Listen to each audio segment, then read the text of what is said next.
Yeah, to be honest, he's still a friend of mine, but it was around finding the balance between confidently having the right answer and listening to the people who we talked about are those frontline peoples to ensure that you aren't missing crucial perspectives. And even as an entrepreneur, I have to do that, right? Hmm. Thinking that I know the direction that I want to go, what I want to put out there in the world. But if it's not what people need, you're going to hear crickets. So it's making sure you have that balance of doing both. Because I think, if we think about leaders having that flexibility when they're under so much pressure to find answers and direction. That's where I go back to adaptive leadership, where Hmm. you have to integrate input.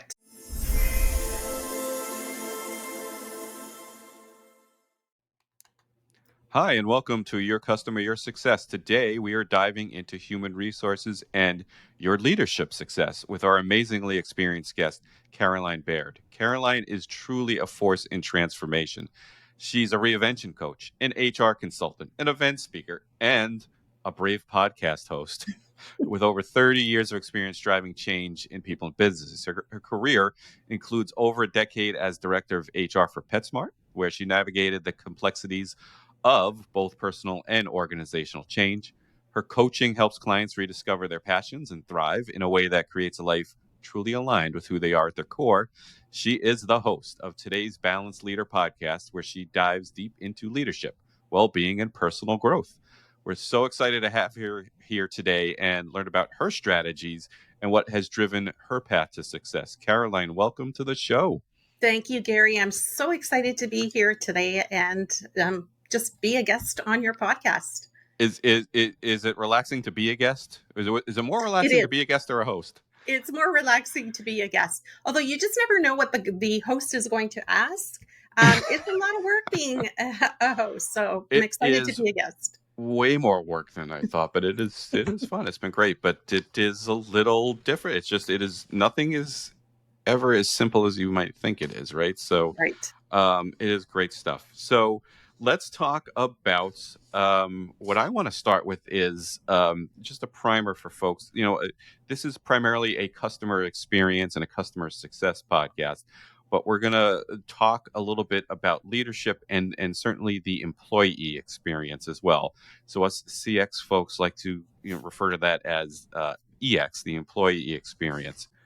So the first question I want to throw out to you, given your it's 30 years plus of experience, what are the keys for leaders to keep their employees engaged and motivated?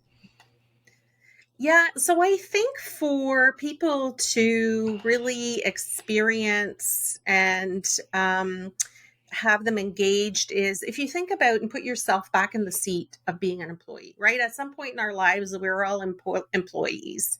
And I think if you think about who you thrived under as a leader, so who was your favorite leader, who was your least favorite leader, and why, employees are going to thrive under those leaders who are authentic, who Hmm. are adaptive, and what we like to call service oriented leaders, right? Because people want to be heard and feel like they matter.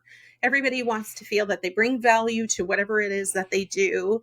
And I think the key to remember in business is being successful is that leaders need to create that environment where people and employees can feel heard and supported. So I would say, if as long as you're listening to your people instead of being the kind of leader who's just top down heavy and we roll everything down from the top, you really want to encourage your people to participate. You want to experiment, you want to test, you want to hear what the people who are feet on the ground have to say, and Hmm. then you being able to adapt whatever it is, whatever process, policy, whatever it is that you're rolling out in how it impacts your people. I think that is so key on really in driving that engagement. And Hmm. I'll give you a quick example. So when I was at PetSmart at one point, when I was their business partner and supported the stores across Canada, the home office, which is a small home office, had a very difficult pulse survey as far as their engagement, their climate, the culture. And so I was brought in to be able to support that and drive that. And really, how you have to start is you have to understand I can roll out anything that I want to, but if it's not what they're looking for, it's not going to make a change. So, really, how I started was by doing listening sessions, by bringing people in and asking them, what are you looking for? Why are you not happy? What can we change? Just brainstorming. And as a leader, that's hard because a lot of times you want to answer those questions out of the gate. Right. But Right. listening sessions really allow the people to speak freely. So you want to provide them that safe environment. You want to document everything. At the same time, you are not there to judge, right? You are not there to say, well, we can't do that. It's gathering information. And then once you do that, you can formulate a procedure, process, whatever you want to put in place to change that, to start to make difference. And, just using those two little things, we took a climate survey that was probably in the low 20s up to over 90% just Wow. by listening and being that Listening. active listener. And it's such an underrated thing. It sounds so simple, and some people say, "Oh, the roller eyes." Now, I've been told one of my skills and talents is listening, right? Just because I've had to be in front of customers my whole career, and I've listened. But interestingly, this sounds a little might sound a little odd, but I've always thought Chef Robert Irvine is a great customer experience leader. And I saw him on a podcast recently talking about just that. His key to running all his businesses that he's run, I can't do it because I got the headset on, is he grabbed his ears and wagged them. And he said, listen, your Yes. job as if you run a business is to listen. Listen to your employees. Okay. Listen to your customers. I even had, believe it or not, the man is my golf coach now, but he's run 3 of his own businesses. He said the same thing to me on a putting green the other day. He said, when I used to run a business, you have to listen because Mhm. you might miss it. Your frontline employees are sometimes the best source of the customer feedback, not the surveys or the NPS surveys or the CSATs or anything like that. It's your frontline customers. Your frontline employees' feedback on what the customers or your clients are actually telling them. Yeah, absolutely. And that you do, there's the different runs, right? You get the voice of the customer, the voice of the employee. Hmm. Those are just going to confirm what you already should know. Hmm. So, and I always used to like saying, Gary, there's a reason we have 2 ears and one mouth. We should listen twice as often, right? Yeah, right. And then the It- caveat to that, I would say, is just making sure you always close the loop, right? If your people are telling you something or asking you for something, whether you can or can't do it, the back half of that is you need to close the loop. Don't ever leave them hanging. Make sure that you get back to them and answer the question or get back to them about the concern. Again, it it- helps them to feel valued, and they appreciate you. Even if you can't get the answer they're looking for, they appreciate you for at least listening to them and trying. and to me, this shouldn't be hard, but I feel like it is, and I feel like this is a skill that's being a little lost. Do you have any? Why is that? Why do you think? Do you Yeah, agree, or I I think it's absolutely agree. I agree. And I would say, if we think about what truly a leader is, I think part of it is the world is so fast paced, right? It is right. changing. And it was ironic. We just recently talked to somebody about if you look back years and years and years ago, the decades, there wasn't a lot of change. There was consistency. It was simple, right? All of a sudden you introduce technology and things have just sped up substantially. And I think that's what we're seeing is there's so much change that I think companies really find it difficult to plan long term because you really have to plan short term because it's changing so often. And I'm sure like customers, employees, everybody feels that from one moment to the next.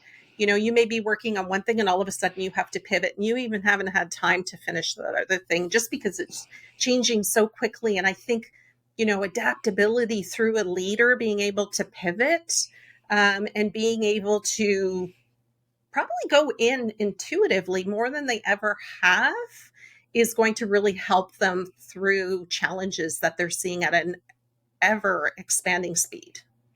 Right, and I think it's also it's if you're not changing, why are you not changing, and how are you changing? And you have to embrace change, and everybody, let's change, change, change, change, and it just keeps kind of snowballing a little bit. Yeah, I just did a podcast on my own, today's Balanced Leader, around adaptive leadership. Hmm. And one of the things I talked about was, if you look at Netflix and Blockbuster, there's key onto who changed and who didn't, A right? little And bit. the end result. That is the best example.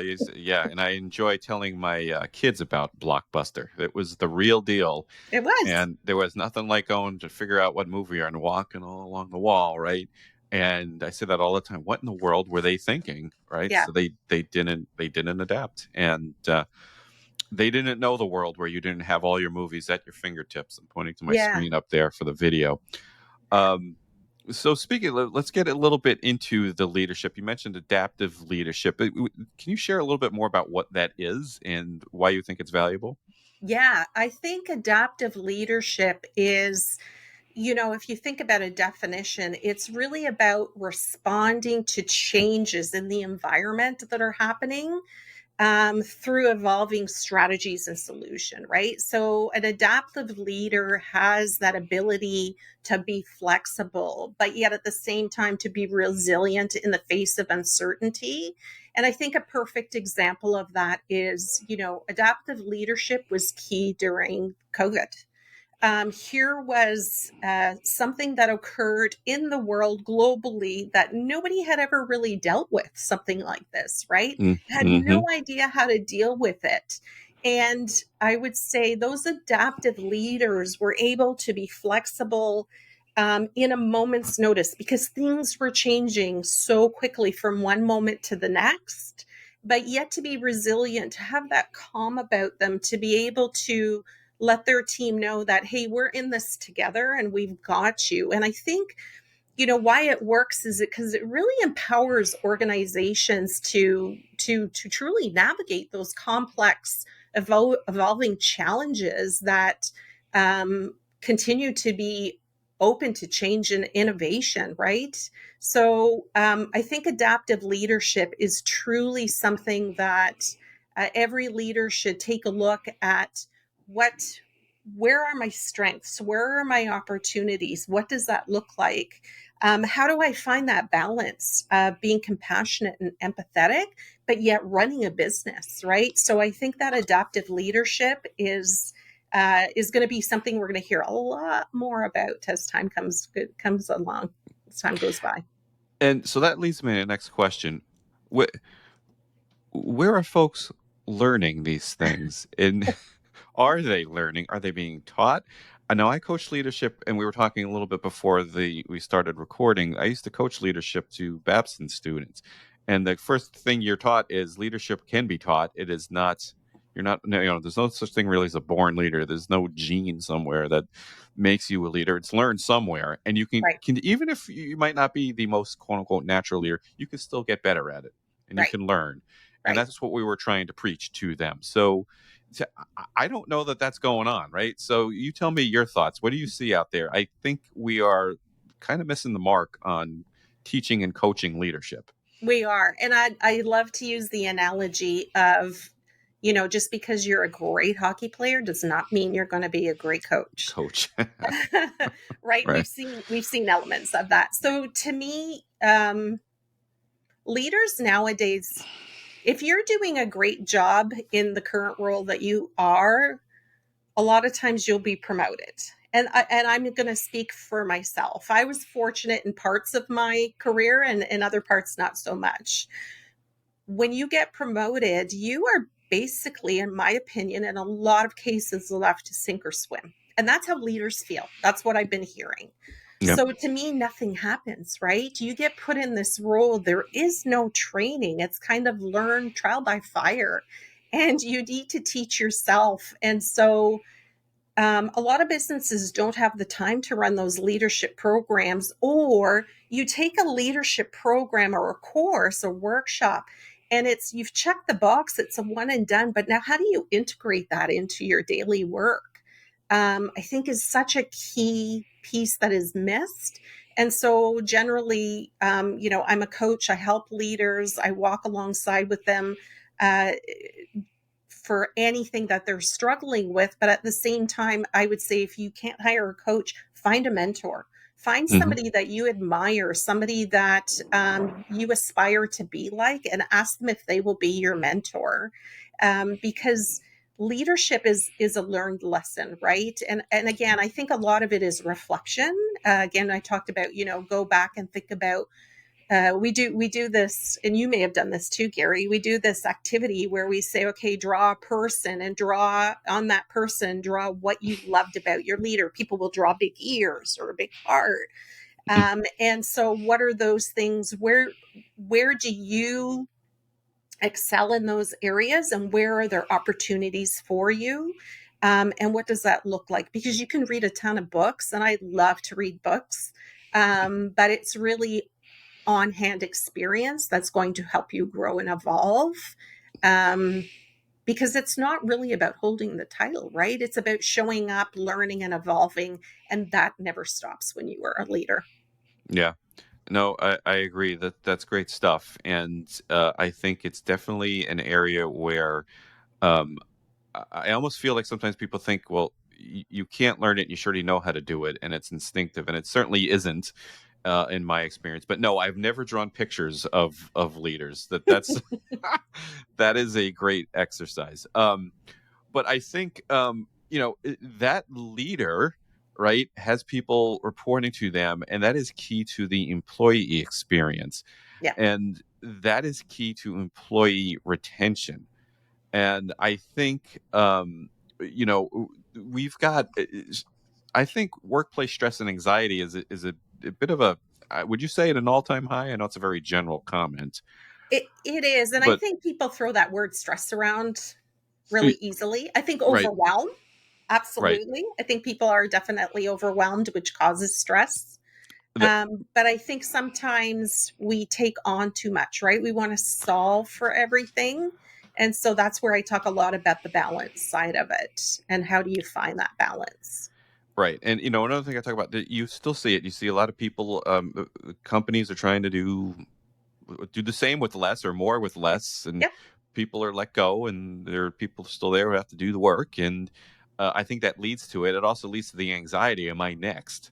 Right? Because we still continue to see the layoffs and that security that your job is going to be there is it's never there, and I understand that. We're all Mhm. adults and I'm a professional, but it's really become a topic that really I think stresses people out. And I know you just said maybe stress is a little overused, but I think it creates the anxiety. So I think this is delving into another area of your expertise. What strategies do you recommend for professionals who are struggling to manage these pressures in their daily lives? What techniques and strategies do you offer and coach to your clients? Yeah. So I think you hit on a couple of things there, which I absolutely love. So, yes, I mean, layoffs are at an all time high. Businesses are needing to make money, right? I mean, that's why they're in business. And True. so you'll never know whether you're going to be laid off or not. Hmm. And I used to remember being told, listen, as long as you're doing your job, you're good. That's not always the Mm-mm. case. Nope. But I think as a leader, what I started to do and what I encourage people to do is take reverse the role a little bit and see if what's in it for me. So if while I'm here, while I'm with this business, what am I able to learn? What can I absorb? How can I support my team? How can I set them up for success? Because to me, it's all about legacy at the end of the day. What is going to make me happy and feel like, you know what? I loved my time over there, even though the company maybe wasn't great. I learned a lot, I experienced a lot, I supported my team. And I think the other piece is really around putting yourself first. And as a coach, this is a lot of what I teach. I teach around what does that look like? We all work so that we can have a better life. So we should never lose sight of the fact that a job is a job is a job. We want to enjoy our jobs, but at the end of the day, it's supposed to provide us that freedom to do the things that we want to ourselves, with our families, whatever that looks like. And so making sure that you plan with that lens in mind. And I teach people how to start setting boundaries. What are my non negotiables? So, my non negotiables are I've got 3 weeks vacation. Those are the first things that go on the calendar, right? Things like that. Mhm. And then how do I communicate those? I think the rest of it is really just around finding, once you have your boundaries, is finding the balance and really looking at your work when you get more because people have been laid off or because there's a new project, looking at it, not being afraid to say, okay, well, I'm going to take this on, but this is going to go away as a result, or maybe this isn't needed anymore because the business is changing. We used to do a lot of what we call stop, start, continue. What Mhm. are the things that we want to stop? What are the things we need to start because the business Right. is changing? And what are we going to continue? And some of the stop means it goes elsewhere. Um, and I think the other piece, Gary, you talked a little bit about is teams. And I think there's ways, and I love teaching. How do you get to know your team? Because what's in it for them as well. So Right. leadership integration is really important. And I think those elements kind of set you up for success. If you could take a step back instead of just being a doer, take a step back, look at it through a different lens, and then start to strategize. Yeah. That, that's what's in it for them. That's a strategy I've had to utilize over the years, right? Just managing customer or client teams. And, the client might be demanding this, that, and the other thing. And oh geez, the team, it's more work for us. It's more, but you have to kind of position that as what's in it for them, the bigger picture, et cetera. So that's a bit of a challenge. Let's shift gears a little bit. I think you do a little bit of work with personal and professional reinvention. Yeah, I do. So that takes a lot of courage. Can you share a story with us from your own experience where you've had to work through a reinvention yourself? And what advice would you give someone who might be a little afraid to take that first step? Yeah, absolutely. So I'll go through my personal story first so that Hmm. people can understand what we mean by that. So I think one of the most significant moments of reinvention in my own life is when I transitioned from my established corporate role as director of HR to becoming a reinvention coach and healer. So, reinvention coach meaning I help people reinvent how they look at things, empower them, right? Leadership coaching, all of those. So, I would say I loved guiding teams, right? I Hmm. loved, like, people talk about organizational change. I love that stuff. Hmm. And being the steady hand in time of crisis, especially through COVID, I realized that while I was thriving in my career, there was a part of me yearning for a deeper sense of fulfillment, right? As Hmm. I started to get older, I was kind of like, because I lost my dad. So I lost my dad through I'm COVID in sorry. Mm. 2020. Thank you. But it was a great lesson. And because it was through COVID, you couldn't have those massive funerals. So people would Oh. send you voice messages or send you cards, and the sentiment or the impact he made in people's lives. I kind of sat back and a friend that just actually this weekend while I was at a retreat said this to me. She said, at no point in time does a tombstone ever say employee of the month.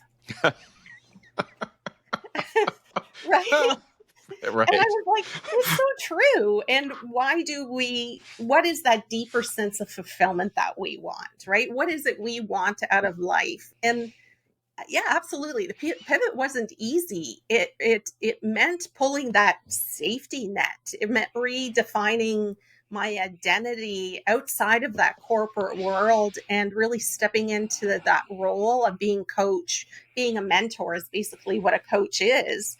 Hmm. Felt more aligned with my desire, right? My desire to inspire people, a desire to heal people around that anxiety and stress and how to take control and lead with your whole heart. So this shift really involved for me embracing uncertainty, which is really scary. But, when you stand at the edge of the cliff, you're going to get one of two feelings. You're going to either feel excitement or you're going to feel fear. Hmm. When it's excitement, you want to lean into it. When it's fear, you want to sink into it for a bit and kind of go, what am I afraid of? And so you go from fear through excitement and then you lean in. And so I really wanted to lean in when I wanted to start to help people see things differently and go back to what is fulfilling for you, what really drives you, where's your passion, how can you lead with your whole heart.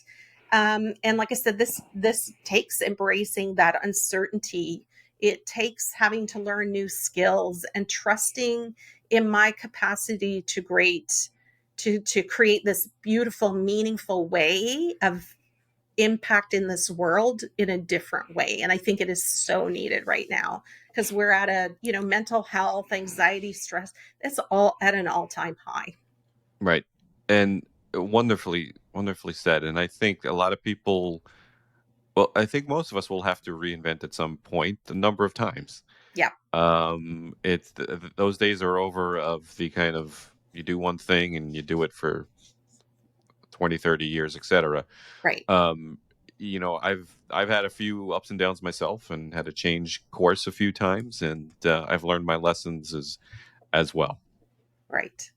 I think it's that it changes who you are though, right, Gary? Like, and even It, if you think about it, getting married changes who you are, having children changes who you are, oh changing yeah, your, right? Everything changes it. And yet why is it we're not afraid to get married, to have children? Because it's the norm. right, Where to true. maybe changing your career projection. So who's to say that, because, and I'll use me, who's to say that because I've been in HR doesn't mean that, at some point in time I couldn't be a marketing person. Every experience that you have, you bring with you. It is a value. It's really just seeing what you're testing, right? Life is a journey. Test it out. See what you like, see what you don't like, and just lean into the stuff that you like, but never lose sight of your values as you do it. But Yeah, do it with courage and resilience. brilliant. Okay, that was great stuff, Caroline. Thank you so much for sharing all that. I think we're going to move into some funner questions, a little bit more on the personal side now in our remaining time. Let's stick actually with leadership for the first question. So, what's the best piece of leadership advice you've ever received, and how did it shape your approach to work or life? Yeah, to be honest, he's still a friend of mine, but it was around finding the balance between confidently having the right answer and listening to the people who we talked about are those frontline peoples to ensure that you aren't missing crucial perspectives. And even as an entrepreneur, I have to do that, right? Mm-hmm. Thinking that I know the direction that I want to go, what I want to put out there in the world. But if it's not what people need, you're going to hear crickets. So it's making sure you have that balance of doing both, because I think, if we think about leaders having that flexibility when they're under so much pressure to find answers and direction, that's where I go back to adaptive leadership, where Mm-hmm. you have to integrate input, and never lose sight of that, because that's where you'll come up with some amazing solutions that help you stay grounded in the day-to-day realities, for you and for your team and for the business. Nice. I like that. So let's go. Let's keep rolling. Okay. What's the most unexpected or unconventional lesson that you've learned in your career that has proven to be invaluable? To take a pause, right? So the best way to lead is when we step back and sometimes pause, let others take the reins, let them experiment. And I think it has really helped my team to grow as well, Mm-hmm. because it's had them think differently, because they know I've had their back. They know that I'd be there to support them. They'd know we'd do kind of a revisit the outcome at the end of the day, but not always feeling like you have to control things, right? So I think a lot of leaders feel that the pressure is on them, the decision has to be them. It doesn't have to be. Yeah, it's a matter of Empowering control. others. Yeah, empower others to step up and contribute. Right. The control's a huge one. Yeah. All right, last one. What's one habit or routine that you've cultivated that you believe contributes to your personal or professional success? Yes. We've talked a little bit about it, touching on it. I know some people, because I do energy healing, it's a bit of the woo woo in life, but I think meditation or just even walking in nature has allowed me to intuitively reflect on things, to see if it sits with me, because sometimes some amazing answers can come out while you're just out walking or while you're driving. How many times have you been driving? You don't know how you got home, but all of a sudden you've got answers to things. I think just taking the time to connect and really leaning in instead of just being reactive. And then the other thing I think that's really important is around gratitude.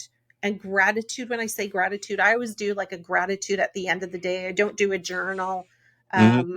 But I think about what I'm grateful for at the end of the day. And it can be not just positive, it can be a learning experience that I've had. And hey, this has made me stronger, more resilient.